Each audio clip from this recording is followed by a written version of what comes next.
আর password মনে রাখার দরকার নেই। আপনি আপনার ফোনে যত কিছু লগ ইন করেন, যত কিছু অ্যাকাউন্ট খোলেন, আপনি আপনার ফোনের সমস্ত কিছুর পাসওয়ার্ড একই জায়গা থেকে দেখতে পারবেন। তো এটি দেখার জন্য বা জানার জন্য অবশ্যই আপনি যদি ফেসবুক থেকে দেখেন, আমার প্রোফাইলটি অবশ্যই ফলো করে রাখবেন, এবং আপনি যদি ইউটিউব থেকে দেখেন তো আমার চ্যানেলটি অবশ্যই সাবস্ক্রাইব করে পাশে থাকবেন। কারণ আমার চ্যানেলে এরকম ভিডিও অবশ্যই আপনি দেখতে পাবেন সবার আগে।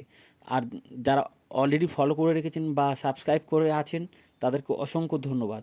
তো চলুন ভিডিওতে দেখুন। এর জন্য আপনি আপনার ফোনের সেটিংসে আসবেন। সেটিংসে আসার পরে দেখুন, স্ক্রল ডাউন করে নিচে যাবেন। নিচে দেখুন লেখা আছে যে কোনো এক জায়গায়তে গুগলে একটি ক্লিক করবেন। ক্লিক করার পর দেখুন সাইটে লেখা আছে অল সার্ভিসেস, এখানে একটি ক্লিক করবেন। ক্লিক করার পর আবার একটু স্ক্রল ডাউন করে নিচে যাবেন।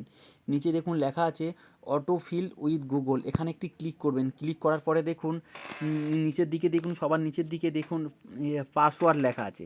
ওই পাসওয়ার্ডে একটি ক্লিক করবেন। পাসওয়ার্ডে একটি ক্লিক করার পরে দেখুন আপনার ফোনে আপনি যত কিছু অ্যাকাউন্ট খুলেছিলেন বা যত কিছু লগ ইন করেছিলেন পাসওয়ার্ড দিয়ে, সমস্ত কিছু দেখতে পাবেন।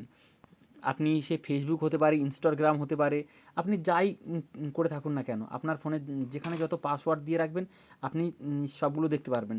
দেখুন, ধরুন আপনি আপনার ফেসবুকের পাসওয়ার্ডটি জানতে চাইছেন। আপনি আপনার ফেসবুকে একটি ক্লিক করবেন।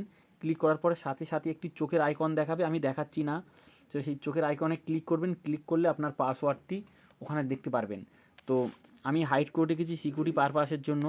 তো আপনি যদি মনে করেন যে ওখান থেকে কপি করবেন, কপিও করা যাবে। ওখান থেকে যদি মনে করেন যে পাসওয়ার্ডটি চেঞ্জ করবেন, তাহলেও পাসওয়ার্ডটি চেঞ্জ করা যাবে। তো ভিডিওটি ভালো লাগলে অবশ্যই লাইক, কমেন্ট, শেয়ার করবেন। ধন্যবাদ।